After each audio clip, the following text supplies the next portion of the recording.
Let's continue our journey after I've given you all that bad news about what it is to be a projector. Yeah. What to do? Now you're going to give us the good news. Really?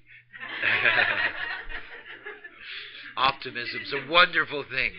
It really is. And being that I have a 5 personality, you can project anything you like. And I'll deliver whatever happens.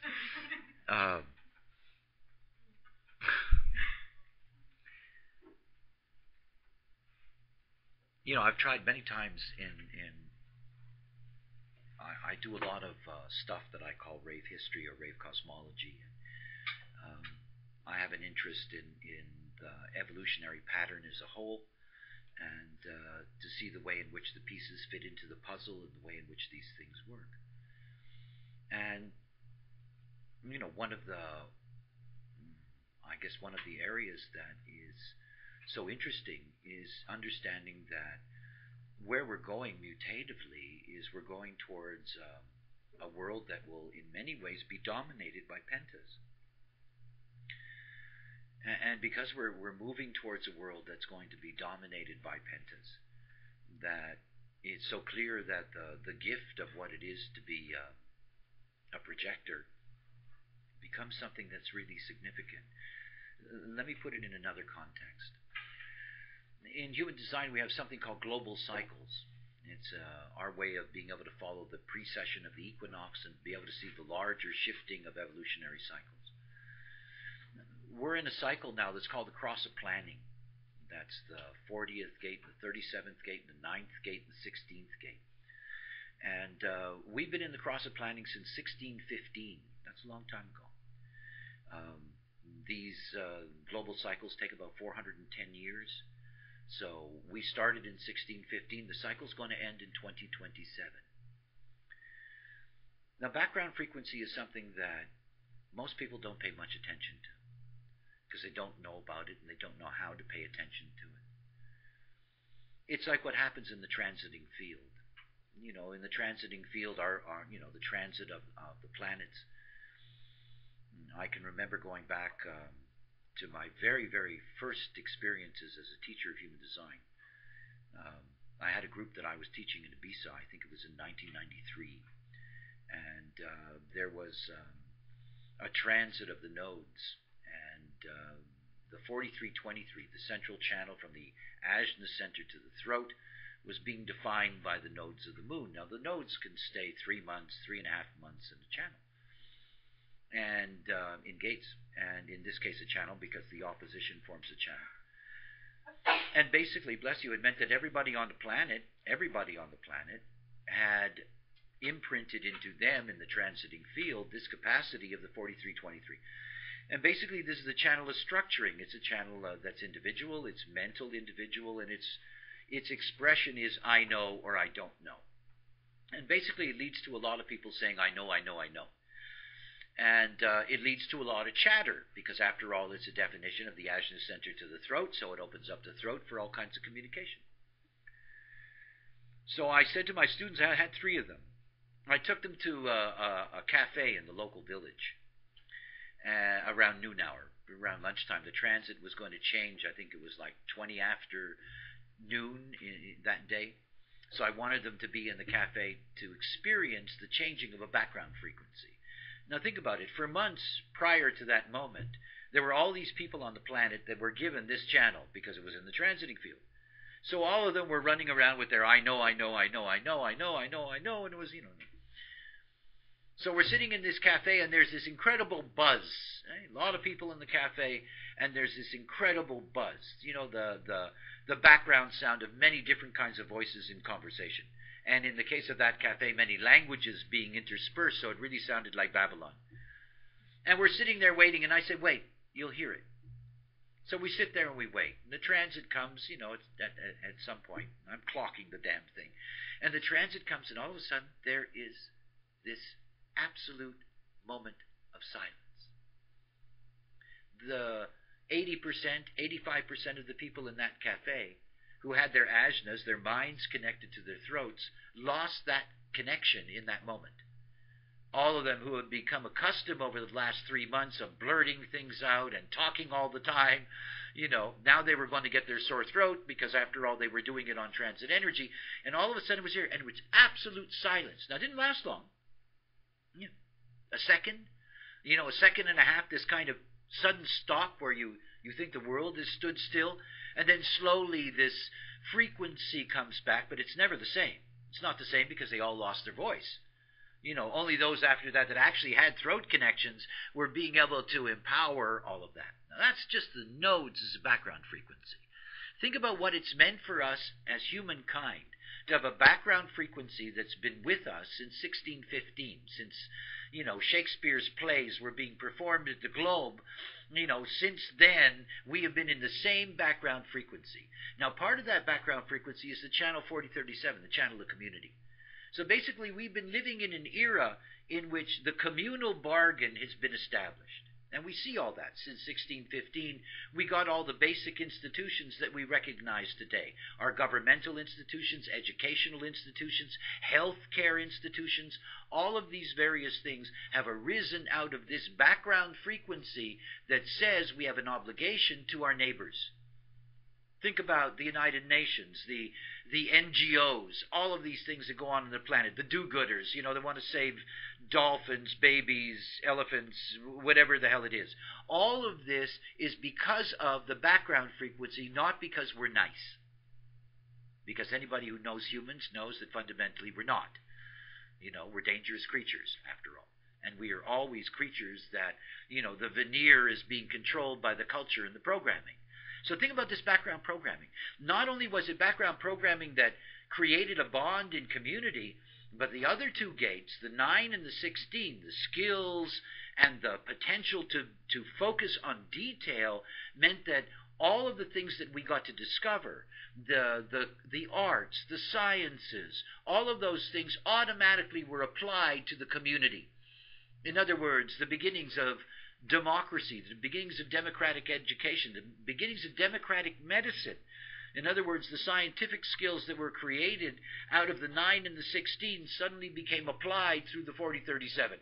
In other words, the community, if you're going to go to the moon, you have to explain to the community what good it's going to be for them. Do you remember all of that? What good is this? We're investing all this money in going to the moon. What does it do for us as people? So we've got this background frequency that says we're all in a community together. It's all a bargain. We have to look after each other. We have to trust each other. And we need the trains to run on time. Right? Think about this city. Think about how many bargains make it possible for any human being to survive here. Think about how much food has to be trucked into this city every day.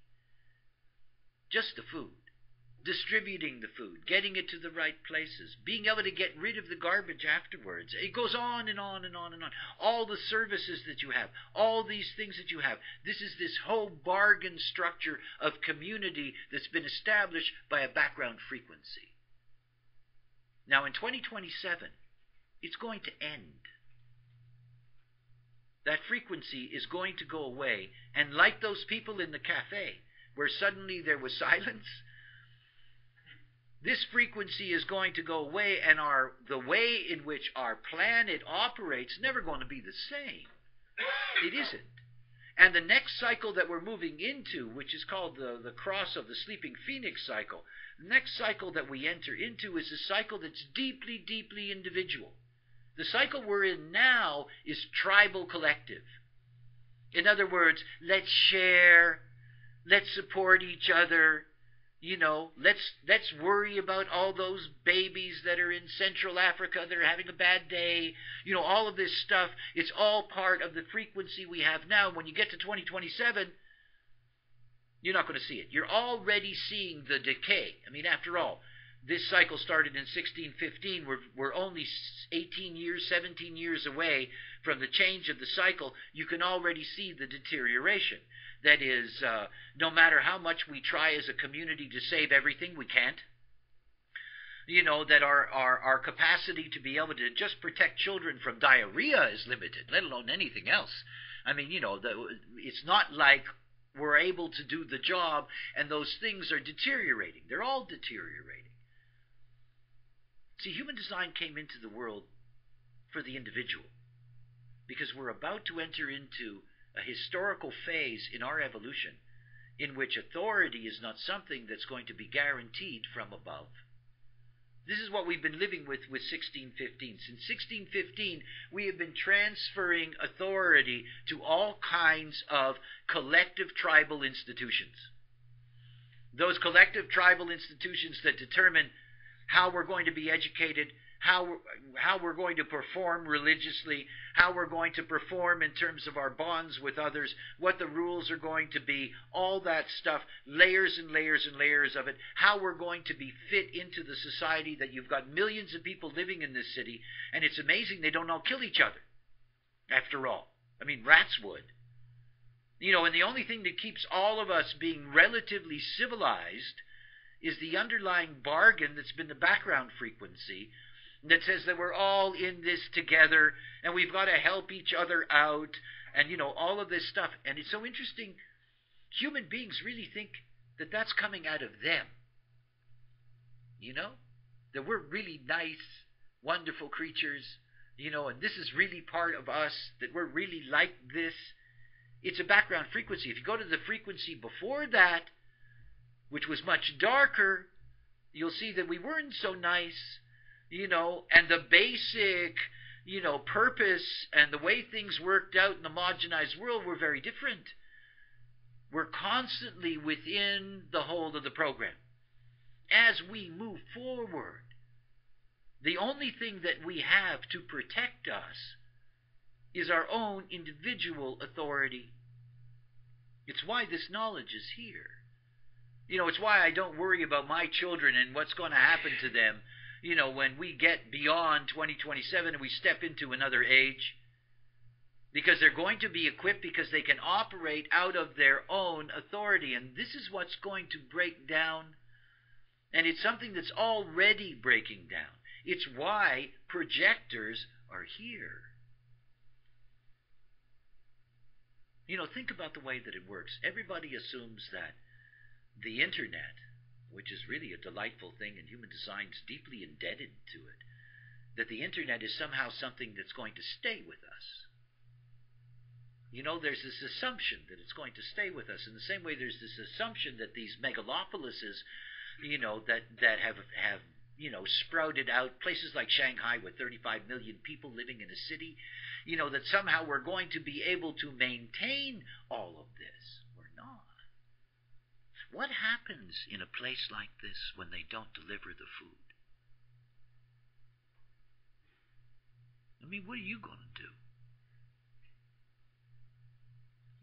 Who are you going to be able to trust? Who is going to look after you? Who's going to bring that food to you? I mean, you have to see that all of these things that we live with, we take for granted. We take for granted the result of the background frequency that has locked us all into being, one planet, one earth, all connected, that we're all here to help each other, that we're all here to live in peace and all that stuff. And that all we have to do is, make good deals with each other, negotiate, diplomacy.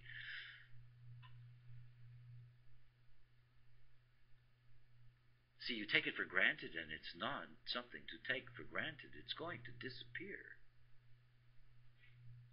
It's just going to disappear. We're going to enter into another age like we've done every 400 plus years or so, forever. And it is the background frequency that's going to determine the framework of our lives. And we're going to enter into a zone in which there isn't going to be an underlying thing that says we have a bargain with each other, that we need to support each other. The cross of the sleeping phoenix is not about support. It isn't. It's about, excuse me, I'm busy now. That's the future. Excuse me, I'm busy now. No, I don't have time to look after you. I'm busy now looking after me. We're entering into a very different age. And it doesn't mean, by the way, that on 2027, all of a sudden, the past is going to disappear. There's going to be this radical overnight change. It doesn't work that way. It doesn't. It'll mean that all of the people born up till 2027, when they die, you really get to see the full change of the cycle. Most of us won't get to see that full change. But anybody that lives into this next era will begin to see all of the symptoms of a transformation or a change in the era taking place, because it's going to be all around us. You're beginning to see the early examples of this at national levels, where you're going to get a lack of internationalism, the rise of tariffs and all of these things that isolate countries away from each other, that these relationships, these friendships, these bonds are things that are not going to last. Human design is not about the we and the us, which is why projectors are very important. Resources. We assume that if we need information, we can Google it. What happens exactly? What happens when the lights go out, eh? No, really, have you ever thought about that? I mean, I lived in a very primitive environment for nearly a decade where there was no electricity. And electricity is a miracle. All of a sudden there's all these things you can do. You take a modern person in this way of life here, and you turn off the electricity, and the only thing you get is a rise in the birth rate. No, really. Remember the famous blackout in New York, eh? 9 months later, nothing but babies, eh? Humans, eh? When the lights go out. Funny creatures. Anyway, you have to grasp something about where we are going. This whole business about you're unique and you have a differentiated potential, it's because nobody else can do that for you. Nobody else is going to be able to provide you with, what you can provide for yourself through your own authority. We're not going to have institutions that are ultimately going to protect us. Institutions that say, let me take the authority for you. Let me do things for you. This is basically the way in which we have been living for hundreds of years, in which so many things about our decisions in life have been stripped from us because there have been, these organized rules that have been established, and others have authority over us, and that we go seeking authority from others. It is one of the most important things to understand about this work is not just simply to establish your own authority, but be able to provide the potential of unique authority to your children and your children's children, to be able to understand, what it takes to be able to live on this plane without being responsible or indebted to any other force. Until you get to that place, you're not really free. I mean, you're not. You're caught in the trap, and if the trap changes, you're really blown away. You just are. There are going to be all kinds of human beings who are going to be at a deep loss when this whole cycle changes. Think about all the people in the world that are dependent on international communal charities and services. I mean, you have a dependency on this planet of billions of people who are dependent on others to provide for them. Totally dependent on others to provide for them. And those others are providing for them not because they are wonderful creatures, because it's not like that. It's the way in which the background frequency has conditioned them. It's conditioned them to support the community, even if that community gets extended to being a global community. That we're going to work for you. The 4037, the 40th gate is the love of work, the work for the community. So there they are. We're working for the community. We're working for those poor people over here. We're working for those sick people over here. We're working for that. When the background frequency changes, nobody's going to do that. The only people that are going to continue to do that are people who naturally have the 40-37. They're going to be the last do-gooders on the planet. You know? Everybody's going to be able to point a finger at them. There they are. There they are. Look at them doing good, fools, you know. Trying to save the world, you know. Trying to save pandas, you know. You realize that pandas eat only one kind of shoot of bamboo? That's so fucking inefficient. I mean, that really is. It's really easy to get rid of pandas. No, you get rid of that shoot, they're gone. Eh? That's why I love being an omnivore. I mean, no matter what food you take away from us, we humans will find something else to eat, you know? Anyway, sidetrack. It's one of the things that fascinates me the most about my studies at complex auric levels is that you begin to see that so many things we attribute to our own nature is not our own nature. I mean, the rise of democracy is coincidental to this cross of planning. You know, democracy is something that is very, very fragile. It really is. It's totally connected to the background frequency that we live with. It just is. And you see, background frequencies change. They do. And the only thing that can be consistent is who you are. Literally. If you're going to navigate in this plane that's coming, you know, you're going to have to navigate as yourself, because there's nobody there that's going to be ready, other than the few do-gooders, you know, that's going to be ready to say, okay, I'll take on the responsibility for your decision-making. You know, I'll tell you what to do. You know, I'll tell you where to go. So we're going to have a dilemma. One of the dilemmas that we're going to have is that the way in which information is available is going to change. We have dependencies on the way in which information works. I mean, after all, we lived through an era where we were all dependent on, you know, the Library of Alexandria as an example. You know, these collections of all of this information. And these are things that disappeared. You know, we have this huge internet, you know, this web-based information zone. But the fact is that what keeps all of this going is cooperative, communal work. It's what keeps it going. It's the only thing that keeps it going. Because there's all these bargains that are there. You know, that person that has a job in that infrastructure has a job because somebody else has a job, because somebody else has a job, because somebody else. You know, they're all working in a vast communal support mechanism in which there's a contract that binds them all together. That's the background frequency. It's why since 1615, this is the only time that we've had lawyers. I mean, I don't mean to make a bad lawyer joke, but, you know, we've had lawyers because we're living in an era of the bargain and the contract. The 40-37 is all about the bargain and the contract. And out of that, we get all of the legalities and the laws and all of these things that have emerged during this cycle. And laws only work if the community supports them. And the moment that there is no community infrastructure, what's a law?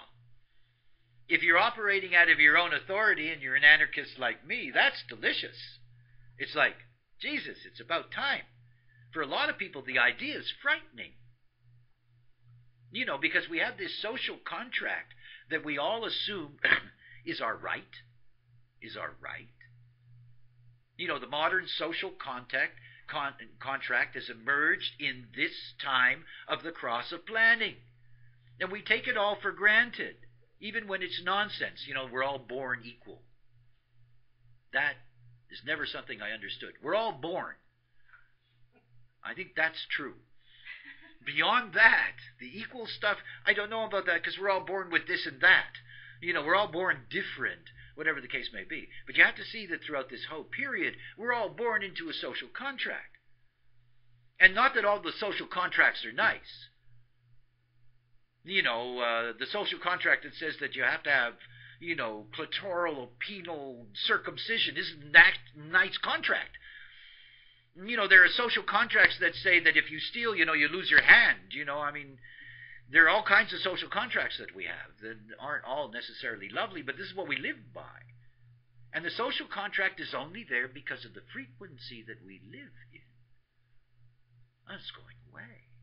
And it's why projectors are here. You're here to be guides. And what's going to happen as we move into this next era is that there's no organized control over the way in which humanity deals with each other. There isn't. There isn't. And that's quite a thing to think about. And the way we're going to be educated, the way in which we are going to be able to fulfill our potential on this plane is that we have to know how to operate correctly as ourselves, how to have the correct authority, and at the same time, to be able to have forces that show us how we can work together. That's projectors. When the background frequency says that we have a natural social contract, nobody has to be responsible for maintaining it. It's just part of the way in which we exist. But the moment that it disappears in the background frame, there's nothing underneath in all of us that says we're all brothers and we're all here to, be together and to help the planet and, blah, blah, blah. Shh. So the direction that we're going to take in the future is a direction that, if it's going to be in any way communal, is going to originate with projectors. Nothing else. Everybody is going to be in it for themselves. This is what happens when we change this frequency. When we enter into the I am busy frequency, everybody is in it for themselves.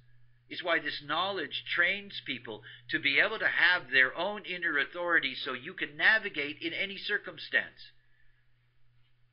It's like what I was referring to earlier about the potential of what it is to be a projector and the success that you have a right to. I mean, think about that. It's your signature, after all. You got a right to be successful. You can't be successful unless you're radically a projector.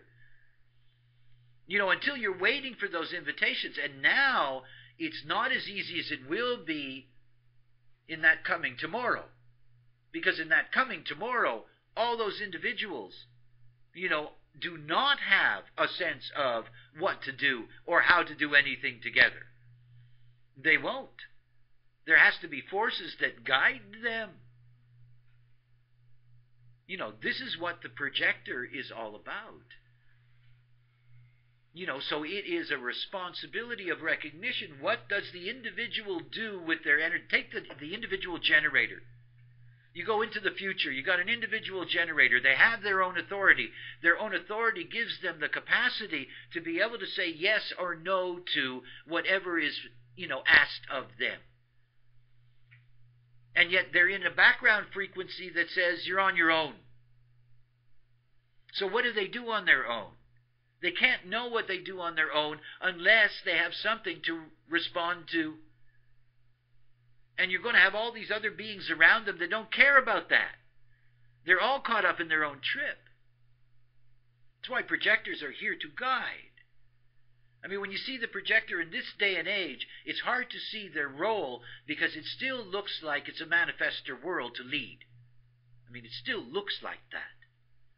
Because we still have this background frequency. So we still have this way in which, the guidance isn't something that becomes an absolute natural necessity, because we live in a world in which everybody has already given up their authority to all kinds of forces that are dictating to them the way their lives are going to unfold.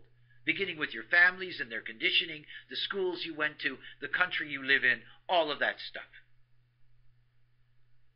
See, projectors have an extraordinary role to play in maintaining our evolutionary direction by doing the one thing that they do better than anybody else, is recognize how energy should be applied.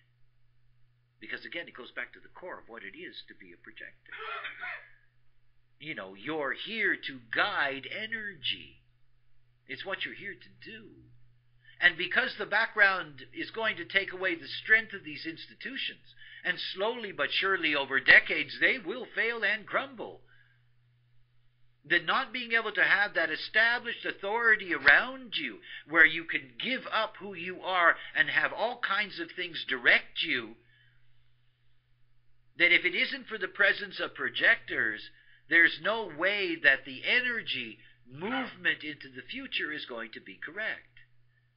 Which means that there's a lot of pressure on educating projectors over the next 20, 30 years in order to make sure that there is enough projectors who are really projectors, who operate correctly, who are ready to take on that role because they will be recognized for it. The other thing is that we have two kinds of minds. One of the deepest levels of work in rape psychology and primary health system is understanding that we're divided between leftness and rightness. If you're somebody that is right-minded, you're really an instrument of the future, because the right-minded being absorbs enormous amounts of information. And so the storage house of our knowledge is not some artificial institution or some virtual institution that's going to store everything. It is all those beings in their rightness, each and every one of them according to their nature, carrying deep sets of information that can be of value, can be tapped into in the future. And so many of those right beings are projectors. I mean, half of all projectors, 700 million projectors, are going to be right-minded. They're the projectors that have an enormous wealth of information that can be tapped into by others seeking guidance. And again, it goes back to simple things. It goes back to projectors being prepared, which means that they have to have intellectually whatever that thing is, that thing that they focus on and master so that they can be recognized for what that is, and to understand that as a natural fractal, every single projector has those beings that are waiting there in their lives for guidance. They're waiting to be guided. Now, you can't push that river and go tell them. You have to wait for those invitations, but they are there and they are waiting, and it's going to be more and more as we move further. When the manifester steps into the next stage, in the next age, you won't see them anymore. They'll be off on their own trip. That's what manifestors do. And basically they'll turn their back on, the generators and their trip and all that stuff, because it's the end of their line. And the only thing that's going to be able to organize humanity as it moves forward at all the basic levels from survival upward is going to be projectors and their innate capacity to guide groups, to give guidance. You become the substitute of what the background frequency was. That background frequency that provided everybody with a way of operating together. Once that's gone, it becomes the role of the projector. I mean, and if you have to see, if you don't recognize that in yourself and live that, you never get it. You don't. If you don't live as a projector and operate purely as a projector, you're not going to get the recognition. You're not. You're not going to be able to fulfill the promises that's there. And you're going to abandon all of those beings that ultimately are dependent on you and will be dependent on you, or projectors into the future, being dependent on them for guidance that isn't going to be there because the projectors are going to be lost in not being projectors. And then you have chaos. Truly, then you have chaos. It's not like projectors are a small minority. There's not. There's a huge number of projectors. They're here to fulfill this responsibility. And now is the time to find out who you are. And now is the time to begin to experiment with living the projector's life. Those projectors that get to see what invitation really means. Because until you really live it, you don't get it. The slide I talk about. When you really get that, it changes the way in which everybody sees you. The way they feel about you, the way they connect to you. Because you stop being some kind of homogenized, human. You stop being like them. You start being like what you are, which is a projector. A very, very, very different kind of being. And you see, you're the ones that are here to let the generators know not only is life about responding and reacting, but it's about seeing that life provides for the projector-generator connection. It does. Now, when you think about it, 90% of humanity are projector and generator. And I teach both of them, wait for life to deliver. It really says a lot about life. Only manifestors are stupid enough to think that they can make things happen, which is why they spend most of their lives being angry. When you really see that, you see the deep mystical nature of what it is to be us on this plane. There isn't anything to do. It's what I always loved about the Druid saying, do without doing and everything gets done. This is the magic of what it is to be a projector. It all gets done, so let it get done. Be aware.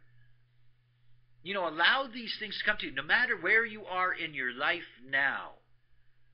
This is the point at which you open up the door to being a real projector. You wait for invitation. You do your doing, whatever that happens to be. And you wait for your life to deliver, because it will. Until you're in that place, you cannot serve the other. You can't. Because they will not take your guidance. They will only try to enslave you and get your success for themselves. So we have a future that demands, that this whole swath of humanity that carry this projector label, that they're going to carry the responsibility to move this species forward over the next 410 years and beyond, because that's what you're here for. And I know in so many ways for all of you, it's not really the point. I know that.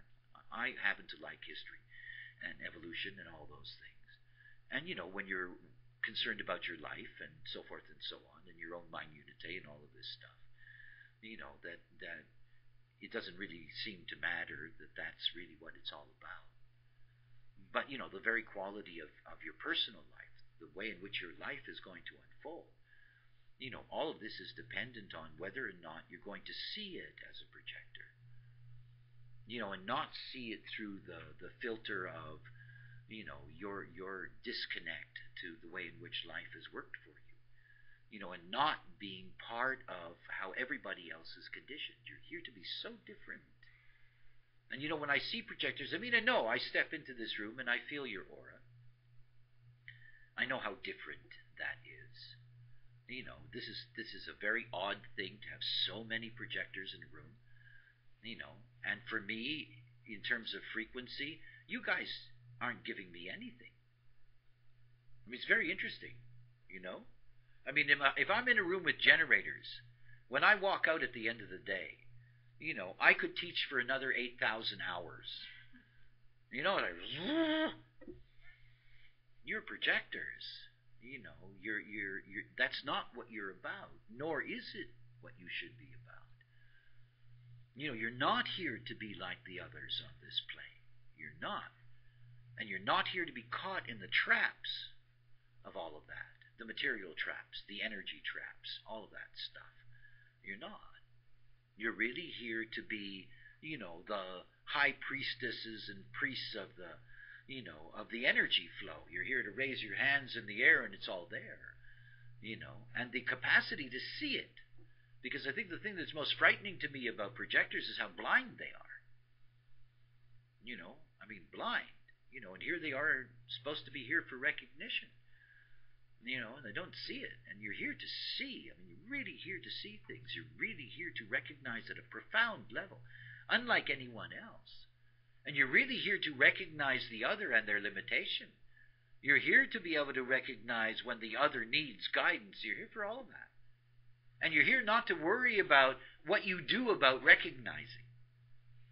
Because it's not up to you to set up an agenda about what you do with what you recognize. It's about realizing that invitation will show you what you recognize is of value to the other, because that's what they will select. You know that kind of thing where you want to tell a person one thing and they ask you something else? Answer the something else. Don't worry about what you want to tell them. You know, you're here to be invited. Enjoy the invitations. And you see, when you live that, you begin to see how others see you, really see you. You know, and it only happens when you allow the invitation to come to you. Otherwise, you'll never get to see that. You'll always be fooled. All right, on that wonderful note, which gives you, you know, this moment of sheer delight and joy, this sense of self-contentedness and future, you know, I'm so glad to imbue you with this warmth and wonder. It's just the right thing for lunch. Exactly. Take a walk in the cold world. To all of you that are out there, we will have an hour and a half break, so we'll see you back later.